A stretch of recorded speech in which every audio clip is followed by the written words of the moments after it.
सिमट के आएगा, हर रवायत से हट के आएगा। चौथी लाइन पे कसम है कि खां तो कोई खामोश नहीं रहेगा कि दायरे में सिमट के आएगा, हर रवायत से हट के आएगा। आंधियों को जरा खबर कर दो, आंधियों को जरा खबर कर दो, शेर वापस पलट के आएगा, शेर वापस पलट के आएगा।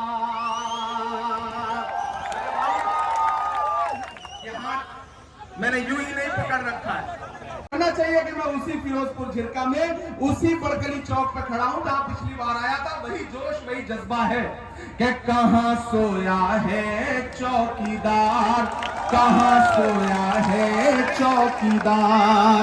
आप क्यों खड़े होने लगे? मैं तो यहाँ जो खड़े हैं उनको भी चुनाव में बैठाने के चक्कर में आया हूँ। आप क्यों खड़े हो रहे हैं? आप बैठ जाओ। हो सकता है आज की इस रैली के बाद जो एक आध दो आजाद घूम रहे हैं वो बैठ भी जाए, कोई मुश्किल काम नहीं है। आपकी इस रैली ऐतिहासिक काम करेगी। हो सकता है आज भाजपा वाले भी कहें आप जाने दो, कोई फायदा नहीं है, खड़ी बैठते हैं, जो 2, 4, 5, 10 लाख बचने हैं वो बचा लेते हैं, छोड़ो अब क्या घूमना, अब तो मामन एक तरफा जीत ही रहा है। कि कहां सोया है चौकीदार, कहां सोया है चौकीदार।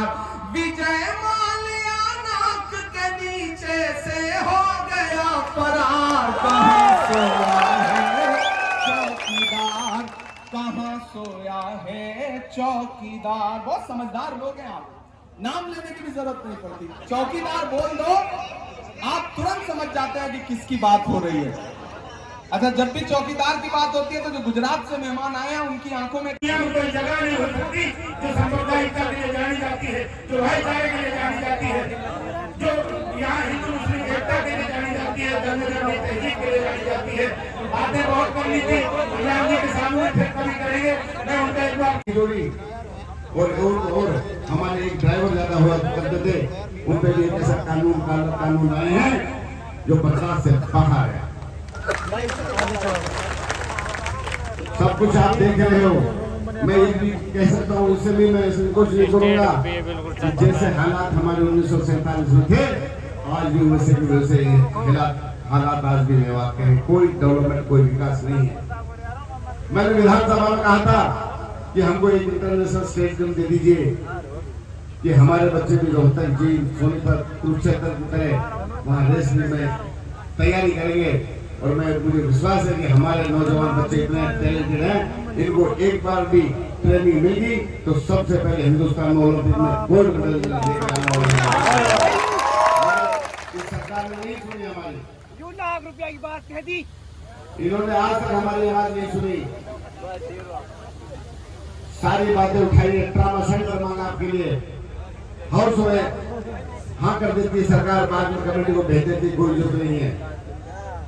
यूनिवर्सिटी के लिए 1000 एकड़ लैंड बने, यहाँ भी नानी मुबारकपुर में रेजुलेशन दिया, हाथ जोड़ कर खड़ा हो गया विधानसभा में, उसकी सर्वे भी कराई, पूरी कंप्लीट हो गई और जवाब देते हैं कि अंडर कंसिडरेशन विचाराधीन है।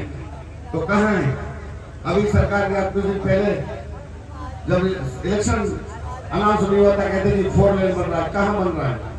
हमारे पंच सरपंचों से सारी इन्होंने फ्रीलियों की डिटेल ली थी कि आपको टेंडर लगेंगे, कहाँ गए? कहाँ गए सारे पैसे? मेवात को छोड़ के पूरा हरियाणा में विकास किया, लेकिन हमारे किसी सरपंच भी उन्होंने पैसे नहीं दिया। ये सरकार, एक बार सरपंच पंच को लगे थे, पूछे इनसे इनको पर कितनी लाठियां भाजी थी। एम्प्लॉइज ने जब वहां धरना प्रदर्शन दिया था, पूछे इन पे कितनी लाठियां भाजी थी। और जो हमारे लेडीजों ने, आशा वर्करों ने जब धरना प्रदर्शन किया था तो भाजपा ने कितनी लाठियां भाजी थी। और हमारी बेटियों ने जंतर मंतर पर धरना प्रदर्शन दिया था तो उनको किस तरह से घसीटा गया, उसको हरियाणा का बच्चा नहीं भूल सकता था। जिंदगी जब तक नहीं उसको नहीं भूलेंगे। उनका जवाब देने का टाइम 5 तारीख आ गया है। जितनी ने जाति की है, ये हमारी आवाज को दबाना चाहते हैं। आर्टिकल 194 के तहत मुझे अधिकार है अपनी सारी बातों को विधानसभा में रखने का। और देश की कोई अदालत, कोई कोर्ट ऐसी नहीं है जो बाध्य हो मेरे को उस चीज में गलत ठहराने की, लेकिन भाजपा जरूर है जो मुझे गलत ठहराती है। मैं ये कहना चाहता हूं, 36 बिरादरी का हूं, हिंदू मुस्लिम सिख ईसाई सब भाई मेवात में रहते हैं। मैं सभी धर्मों का आदर करता हूं और किसी की भी आवाज, किसी के भी साथ अत्याचार हुआ, इस मेवात में आपका भाई विधानसभा में उसको उठाए। मैं ये कहता हूं, मेरे हिंदू भाई हैं यहाँ, आप सबसे भी कह रहा हूं, हमारा सभी पुराना भाईचारा है, था, है और रहेगा, उसको कोई हिंदुस्तान की ताकत नहीं कर सकता। मैंने पहले भी कहा, अपने हिंदू भाई हैं, मेरी जरूरत पड़े कहीं भी किसी भी टाइम, यदि जहां आपका पसीना बहेगा तो हिंदू भाइयों के लिए मामून खान खून बहाने का काम करेगा। यहाँ हम कोई भी भाषण किसी के बात पे बोलते हैं, आगे से काटते हैं, पीछे काटते हैं और सिर्फ उसको इस तरह से पेश करते हैं, वोटों का पोलराइजेशन करते हैं, आपस में भड़काने की भाजपा काम करते हैं आपके सामने। यहाँ हम कोई मुसलमान मरता है तो हमारे हिंदू भाई हमको मिट्टी देने आते हैं, कोई हिंदू भाई मरता है तो मेवात के उसके वहां दाह संस्कार में जाकर उसको लकड़ी देने का काम करते हैं। यहाँ दिल्ली से चल के, उत्तर प्रदेश से चल के, राजस्थान से चल के कोई नहीं आएगा, हमें यही मरना है, यही चलना, हम भाई भाई।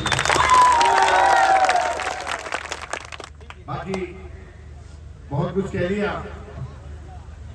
मैं इतना ही कहूंगा, आप लोगों को जो प्यार, जो सम्मान आप लोगों ने दिया है, और जब भी मेरे ऊपर आप बताइए, मेरे को जितनी हिंदुस्तान में दुआएं मिली होंगी, शायद किसी को हिंदुस्तान में दुआएं नहीं मिली। खासकर मेरी माताएं नहीं है, बहनें नहीं है, जितनी उन्होंने नमाजों में दुआएं करी हैं, मेरे ख्याल से मैं फिर कह रहा हूँ, सब कह देना, मैं उनका शुक्रिया मंच के माध्यम से कर रहा हूँ सब बहन बेटियों का, मैं उनका एहसान में रहूंगा।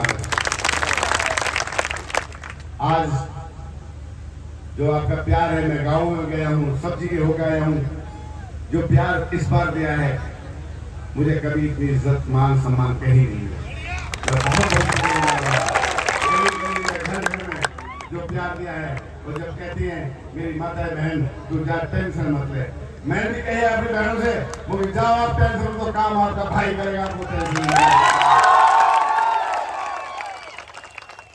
बाकी अब ये लोग, मैंने पहले भी एक बार कहा था कि लोकसभा में हमने 5 सीट जीतने का काम किया था। यदि मेरे भाई ये बीजेपी धोखा से 24 घंटे नहीं रहती, इस दिन 64% 80%